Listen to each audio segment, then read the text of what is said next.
Hi there and welcome to ET Now. I am Ashwin Mohan and you're watching Amicus Curiae, where we get you the sharpest views from the world of corporate law, taxation and mergers and acquisitions.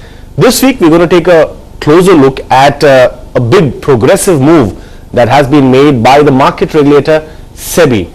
SEBI is very keen that India comes out with an effective framework to facilitate direct listing of Indian companies on overseas stock exchanges and vice versa. In this regard, the market regulator has set up an expert panel consisting of top lawyers as well as bankers, plus it also has representation from the industry as well.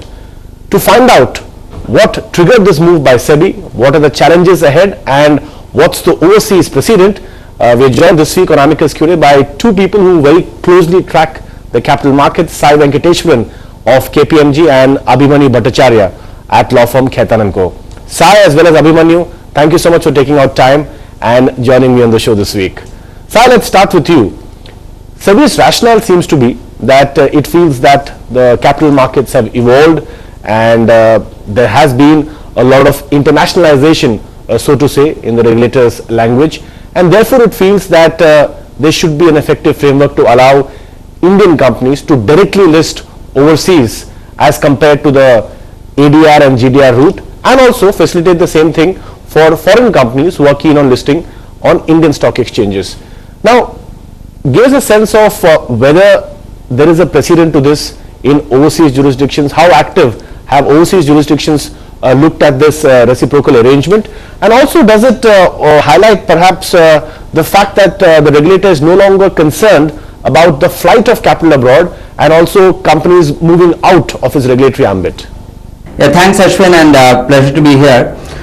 So when you look at the global context, obviously there are certain jurisdictions and obviously certain exchanges which have been more attractive to investors because of the depth of the capital markets, the pool of capital available, the profile of investors and so on.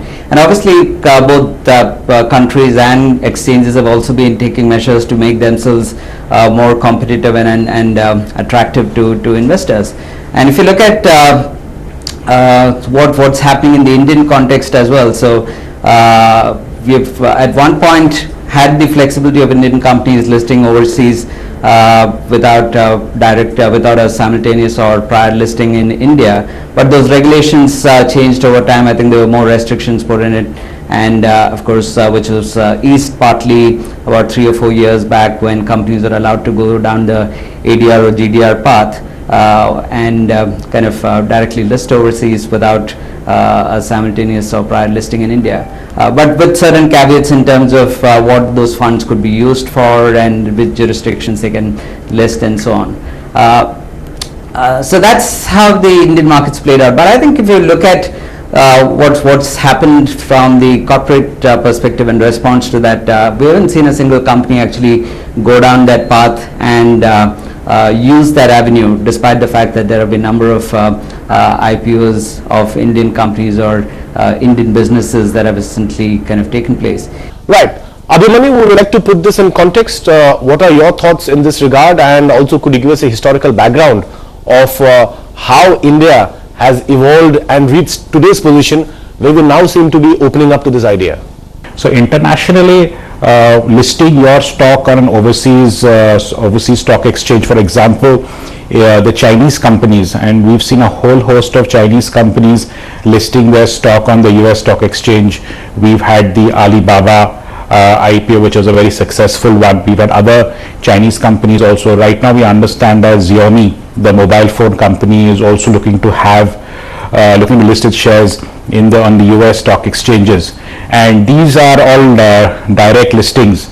These are not through the depository receipt route, which is the typical way in which an Indian company would list its stock abroad. So from that perspective, the Chinese companies have been doing exceedingly well on that front. India has been reticent to allow that, and that is for several reasons.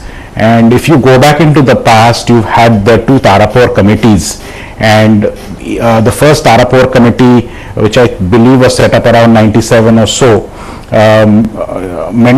they looked into this issue of Indian companies listing their capital abroad, and they were all for it. They were all for it. But at the same time, they laid down certain precautions in terms of the fact that certain parameters will have to be watched in terms of fiscal deficit, in terms of the inflation targets, and they had a relook again in 2006, and they prescribed some revised parameters. But given the global financial crisis that came about in 2008, the Tarapur committee never really took off in that form. And after the global financial crisis, I think a lot of noise was made about the fact that because capital controls in our country are in the manner that they are today, actually prevented India from getting a severe shock which other countries took. A lot of examples were pointed out in terms of the 1997 Southeast Asian crisis, where there was a flight of capital from Indonesia, etc. Because those countries had full capital account convertibility, as soon as things went sour in those economies, there was a tremendous flight of capital which severely hit their economy. So from that perspective, because of the Asian crisis, because of the global financial crisis, of course our government has been a little reticent to allow full capital account convertibility.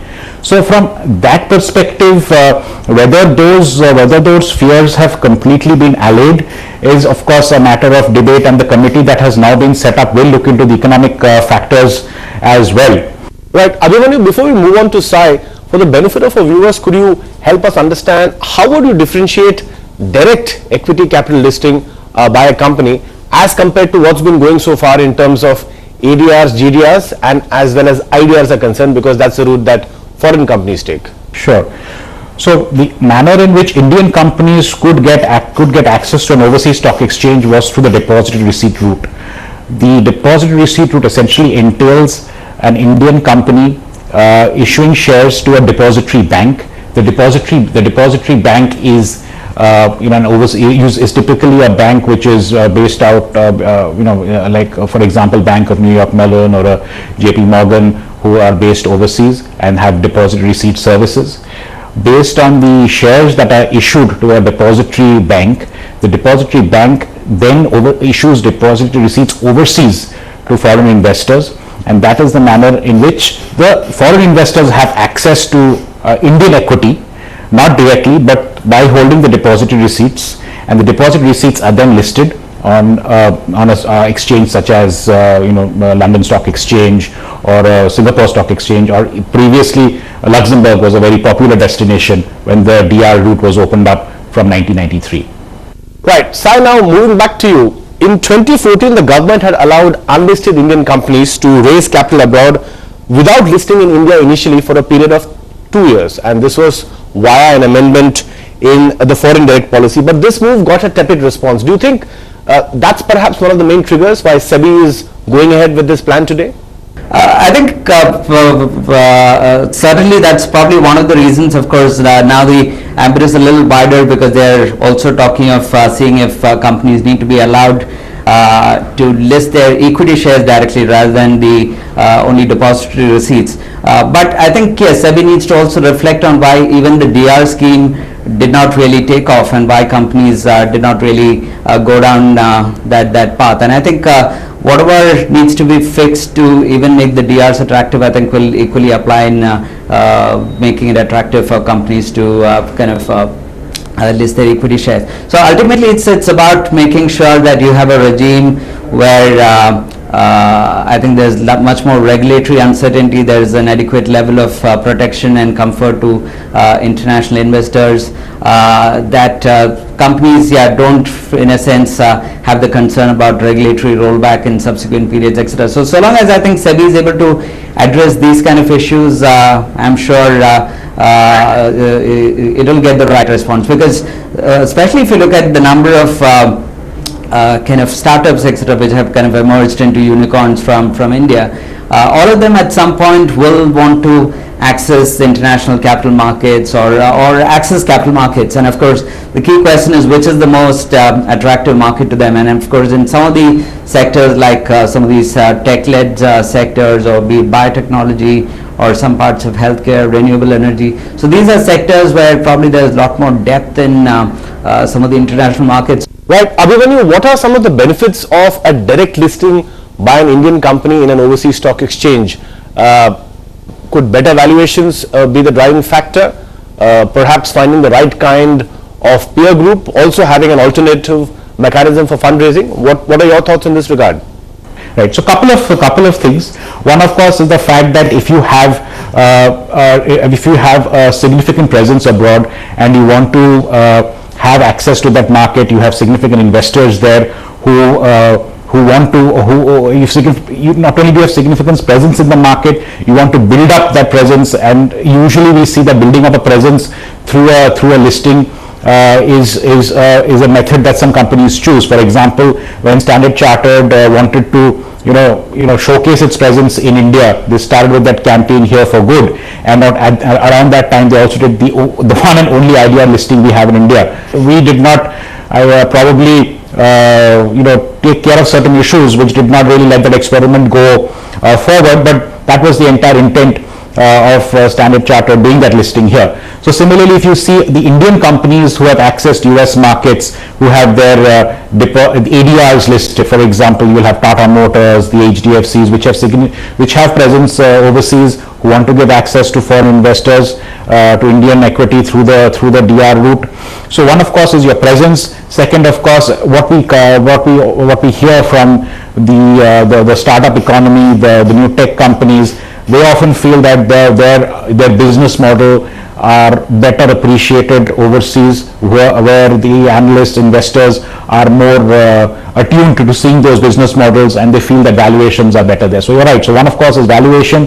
The other, of course, is a significant market presence for some of our Indian multinationals as they are, and the fact that you want to give access to those investors to Indian equity. Right, Sai, now if this move actually comes to fruition, this would be a massive exercise, as this would require a reciprocal listing arrangement with other countries and also require a lot of regulatory amendments in overseas jurisdictions. What are some of the challenges that you foresee, Sai, going ahead once this plan gets implemented? So this, of course, there are a number of other jurisdictions which do allow kind of listing in other jurisdictions. So of course we'll have to look at it on a case-by-case basis to see from which markets are companies likely to kind of want to have an exposure in the Indian capital markets. And I think some of my recent discussions with companies have also kind of they've reflected on the fact that the IDR scheme, for instance, the Indian depository receipts, has not really taken off with just one company on that platform, and so companies are a little tentative about actually going down that path, despite the fact that a lot of them do realize that a significant part of their customer base, or in a sense that broader stakeholder base, is actually Indian, and therefore they want to have that exposure to the Indian market. But and these are some good global businesses. So in a sense, if you are able to, I think maybe at least deal with some of the largest jurisdictions where this may be a concern, and see either making the direct listing into India or the IDR scheme more attractive, I think that'll certainly help. Right. Let me now toss the same question to the lawyer on the panel. Abhimanyu, this is not going to be a simple exercise. This will require a lot of cooperation, a lot of coordination, and of course both sides, the overseas countries regulator as well as India's regulator, the domestic regulator SEBI, would be required to also look at some of the other laws beyond capital markets. So what are some of the other regulations or laws that could come under focus once this rolls out? So I think from let's tackle India first, because I think the regulations, the massive move, as you say, will first need to be made to our own internal regulations. From our perspective, you're looking at a full capital account convertibility. then you're looking at our takeover code, our listing agreements. We will have to analyze what impact it will have on our own listing regulations in terms of the ICDR regulations. So one, of course, is the Indian basket, I think, which is the primary basket first, which needs to be tackled, because from an international perspective, the international rules are already in play in those jurisdictions. For example, the Chinese companies have been listing on US stock exchanges for a while now. The Russian companies have been listing on London stock exchanges for a while too. So those jurisdictions which like London and the US already have significant rules and regulations in place for foreign companies to access those markets. Similarly, in the region, you also have Singapore and Hong Kong, which have those rules in place. So from that perspective, I think the massive move in terms of amendments to regulations will have to be onshore in the first instance. Right, Sai, from an administrative point of view, on the ground, how beneficial would it be for an Indian company if these targeted foreign exchanges have easier listing norms, they also have a low cost of doing an IPO, and also effective price discovery and high liquidity? This is, of course, from an Indian company's perspective. Yeah, see, when you look at the cost of raising capital across jurisdictions, so some of the kind of basic costs that need to be incurred, be it the underwriting cost or be it essentially the cost involved in terms of going through the process, etc. While there are differences between markets, but I think that is more like a one-time cost. But if you look at ultimately, it's about the attractiveness from an investor's perspective in terms of, I think, long-term kind of protection of their capital, which in a sense has an ultimate impact on the valuation, therefore reduces the overall cost of capital, etc. So it's ultimately, even for India to, in a sense, open up this market, allow Indian companies to list overseas and vice versa, and in a sense ultimately make the whole kind of space much more competitive between jurisdictions, because ultimately so today if you look at it on paper, India has among the best corporate governance regulations, probably some of the best investor protection norms, but in substance a lot of investors still don't feel the level of comfort because the rigor of implementation in the Indian context may be lacking to some extent. So I think if the regulator steps in to kind of make sure that the level of compliance, the level of enforcement, etc. is adequate, I think that will certainly boost investor confidence, start bringing in the relevant investor pools into India, and I think ultimately then that arbitrage that exists today between markets will start to kind of go away, and that's actually a move that is happening with a number of these global capital market regulators kind of working together to align kind of international listing requirements, etc. Such that I think that arbitrage between a lower regulation versus a higher regulation, etc. I think ultimately kind of goes off. Abhimanyu, would you like to add to that before we move into a short break? I think, Ashwin, what we are seeing, and this is something that we are aware that some of these stock exchanges overseas, for example, the London Stock Exchange is trying to create a platform.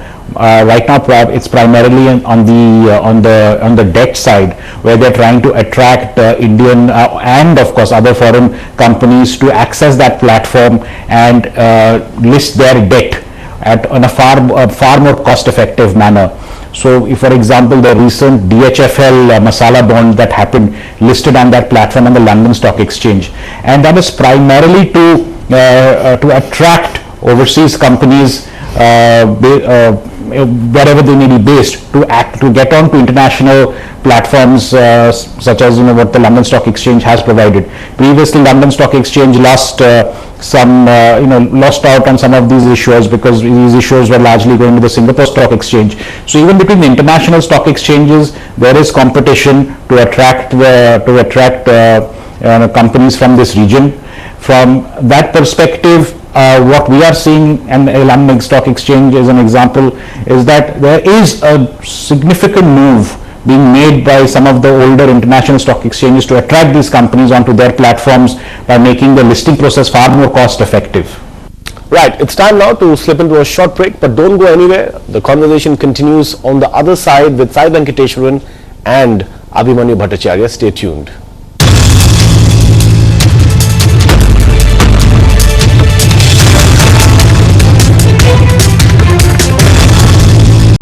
Welcome back to Amicus Curiae, where we are discussing the impact and the repercussions of SEBI's move to come out with a framework for facilitating direct listing of Indian companies overseas and vice versa.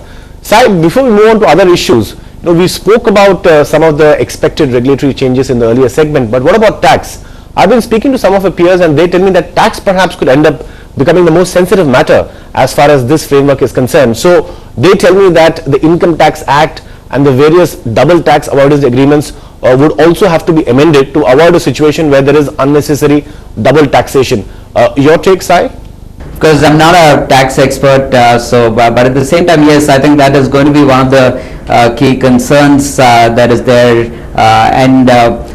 In fact, even if you look at some of the existing companies that have wanted to potentially look at overseas listing and in that sense try and offshore holdings, but many of them have not been successful with some of that also just because of the tax incidents and the tax costs involved with let's say an offshoring and so on. So I think tax remains of course one of the biggest considerations as a company is looking at these capital raising options, and therefore to again make sure that it is a holistic change and something that ultimately is attractive to companies and their investors. I think yes, the tax law needs to move in tandem and kind of be amended as well.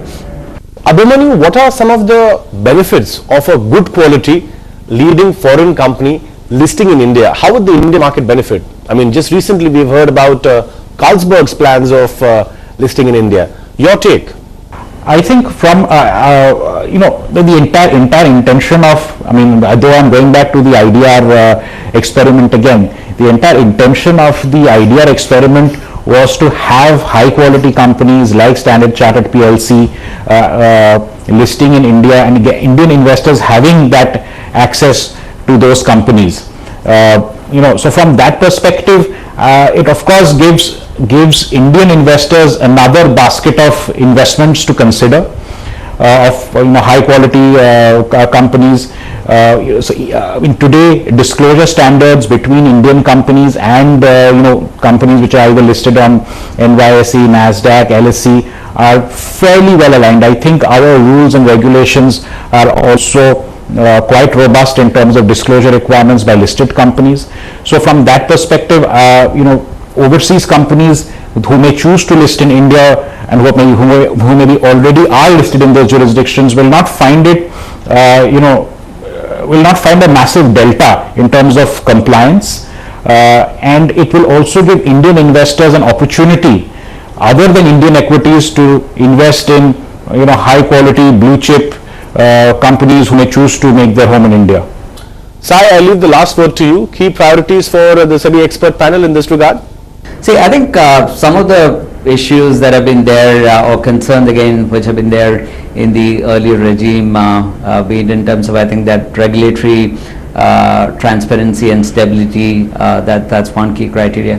The others, I think again some of the issues that have occurred in the past in terms of potential market abuse of the DR framework, etc., which has led to maybe more tightening from the SEBI perspective, etc. So that tends to kind of come back and hurt some of the companies that are really looking to access capital and in a sense ends up kind of increasing their cost of capital. So in a sense, if it strikes the right balance between kind of protecting the interests of shareholders, but at the same time giving regulatory transparency and stability, I think it will certainly go a long way in terms of I think making this entire endeavor successful.